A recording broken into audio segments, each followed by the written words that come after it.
एक बूढ़ी औरत सड़क किनारे अपनी पुरानी थैली पर समोसे तल रही थी, लेकिन तभी अचानक वहां एक पुलिस वाला आया। उसने आते ही गुस्से में चिल्लाकर कहा, ओ बुढ़िया, कितनी बार कहा है तुझसे, ये सड़क तेरे बाप की है क्या? यहाँ आकर बार बार दुकान क्यों लगा लेती है? तुझे समझ में नहीं आता क्या? बूढ़ी औरत ने हाथ जोड़कर कहा, बाबूजी, मैं तो बस किनारे पर बैठ जाती हूँ, बीच सड़क में नहीं। सुबह से कुछ खाया नहीं, ये 2 समोसे बेच लूंगी तो शाम को चूल्हा जल जाएगा। किसी का रास्ता तो नहीं रोकती। पुलिस वाला और भड़क गया, तेरी इतनी हिम्मत कि तू मुझसे बहस करेगी? मैंने तुझे कितनी बार भगाया है यहाँ से, बार बार कुत्तों की तरह चली आती है। इतना कहकर उसने औरत की समोसों की टोकरी को लात मार दी। गरम समोसे सड़क पर बिखर गए। बूढ़ी औरत का चेहरा फक पड़ गया, आंखों में आंसू आ गए। उसने रोते रोते कहा, बाबूजी, मेरा क्या कसूर है? मैं तो बस अपने पेट के लिए ये कर रही हूँ। गरीब की रोजी रोटी मत छीनो। पुलिस वाला गालियां देने लगा और एक जोर का थप्पड़ उसके गाल पर जड़ दिया। औरत वहीं जमीन पर गिर गई। लोग तमाशा देखते रहे, कोई आगे बढ़ा नहीं। बूढ़ी औरत ने टूटे स्वर में कहा, हाय रे किस्मत, गरीब होना ही सबसे बड़ा जुर्म है। अगले दिन भी वह औरत हिम्मत जुटाकर किसी दूसरे मोड़ पर बैठ गई, पर किस्मत फिर से उसे वही ले आई। वही पुलिस वाला गश्त लगाते हुए आया और दूर से देखकर ही चिल्लाने लगा, अबे फिर से आ गई तू? कल ही तो तुझे चेतावनी दी थी, अब की बार तेरे हाथ पैर तोड़ दूंगा। औरत डरते हुए बोली, साहब, मैं सड़क के बीच में नहीं बैठी, बिल्कुल कोने में बैठी हूं, कोई परेशानी नहीं होगी। पुलिस वाला और गरज उठा, चुप रह कमीनी, तेरी औकात क्या है? मेरे सामने जुबान चलाएगी? तेरे जैसे भिखारियों को जिंदा जलाकर भगा देना चाहिए। उसने औरत का सारा सामान सड़क पर पटक दिया, समोसे रौंद डाले। बूढ़ी औरत रोती रही, पर पुलिस वाला उसे गंदी गंदी गालियां देकर चला गया। उसी वक्त वहां एक महिला गुजर रही थी।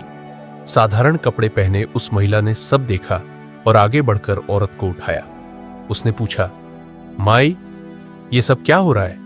ये पुलिस वाला रोज तंग करता है क्या? बूढ़ी औरत ने सिसकते हुए सब कहानी सुना दी। महिला की आंखों में गुस्सा भर आया। उसने धीरे से कहा, चिंता मत कर माई, अब ये गुंडागर्दी ज्यादा दिन नहीं चलेगी। अगले दिन वही महिला अपनी असली पहचान में आई। वह कोई साधारण औरत नहीं, बल्कि जिले की महिला पुलिस अफसर थी। इस बार वह अपनी वर्दी में थी। जैसे ही वह चौराहे पर पहुंची, वही पुलिस वाला फिर उस बूढ़ी औरत को धमका रहा था, भाग यहां से, वरना अभी थाने ले जाकर तेरी खाल खींच दूंगा। महिला अफसर ने पीछे से तेज आवाज में कहा, बस बहुत हो गया, ये कोई तेरे बाप की सड़क नहीं है और ये औरत तेरी नौकर नहीं कि तू इस पर हाथ उठाएगा। पुलिस वाला चौंक गया। पलटकर देखा तो सामने उसकी सीनियर अफसर खड़ी थी। उसने हकलाते हुए कहा, मैडम, मैं तो बस। महिला अफसर ने बीच में ही काट दिया, चुप, अगर एक शब्द और बोला तो यहीं पर वर्दी उतरवा दूंगी। किसने हक दिया तुम्हें कि सड़क किनारे बैठी एक औरत को गाली दो, मारो पीटो? पुलिस जनता की रक्षा के लिए है, उनकी रोजी रोटी छीनने के लिए नहीं। आसपास खड़े लोग भी साहस जुटाकर बोलने लगे, हाँ मैडम, ये पुलिस वाला रोज इसे तंग करता है, गरीब औरत को समोसे बेचने तक नहीं देता, कल भी इसने मारा था इसे। भीड़ की गवाही सुनकर महिला अफसर ने तुरंत आदेश दिया, कांस्टेबल, इस पुलिस वाले को अभी हिरासत में लो। पुलिस वाला गिड़गिड़ाने लगा, मैडम माफ कर दो, गलती हो गई, दोबारा नहीं होगा। महिला अफसर ने ठंडी आवाज में कहा, गरीब की आह कभी खाली नहीं जाती। तूने इस बूढ़ी मां के साथ जो किया, उसका हिसाब तुझे जरूर देना होगा। कानून से बड़ा कोई नहीं है, याद रख।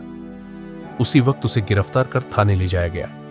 बूढ़ी औरत की आंखों से आंसू रुक नहीं रहे थे, लेकिन अब उन आंसुओं में दर्द नहीं, सुकून था। उसने हाथ जोड़कर महिला अफसर से कहा, बिटिया, तू नहीं होती तो ये आदमी मेरी जान ले लेता। आज पहली बार लगा कि भगवान अभी भी इंसाफ करता है। महिला अफसर ने उसके कंधे पर हाथ रखा और बोली, मां, अब डरने की जरूरत नहीं, अब तुम निश्चिंत होकर समोसे बेचना। तुम्हारा पसीना ही तुम्हारी इज्जत है और कोई इसे छीन नहीं सकता। दोस्तों, इस वीडियो को बनाने में बहुत मेहनत लगी है। आपकी एक लाइक और सब्सक्राइब से हमारी आत्मा और दिल को सुकून मिलता है। चाहे आप कितने भी दुखी हों, हम आपके लिए मजेदार और इमोशनल कहानियां लाते रहेंगे। अब अपनी मन की कसम एक लाइक और सब्सक्राइब करके ही जाना।